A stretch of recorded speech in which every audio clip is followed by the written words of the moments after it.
ৰাজ্যৰ নিৰ্বাচন কাষ চাপি অহাৰ লগে লগে ৰাইজৰ মনত 1000 প্ৰশ্নই দ কৰি উঠিছে। তাৰ মাজত উল্লেখিত কেইটামান প্ৰশ্ন আজিৰ প্ৰতিবেদনত তুলি ধৰা হ'ল। ভূপেন বৰাৰ কংগ্ৰেছ ত্যাগৰ আঁৰৰ কাৰণ কি? কোনে কৰালে তেওঁ কংগ্ৰেছৰ পৰা বহিষ্কাৰ? গৌৰৱ গগৈৰ কিয় চিন্তনীয় বৈঠক?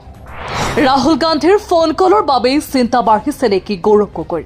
হিমন্ত বিশ্ব শৰ্মাৰ ভূপেন বৰাই বিজেপি যোগদান কৰিব বুলি কৰা মন্তব্য আজি সত্য প্ৰমাণিত হোৱা মানে এয়া নেকি যে হিমন্ত ভূপেন দই আগৰ পৰাই সকলো কৌশলেৰে কৰি আহিছিল?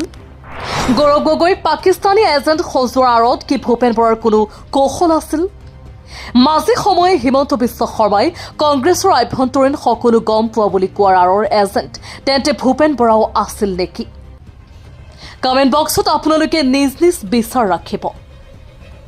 নিউজ ডেস্ক ৰিপৰ্ট ট্ৰুথ বাৰ্তা।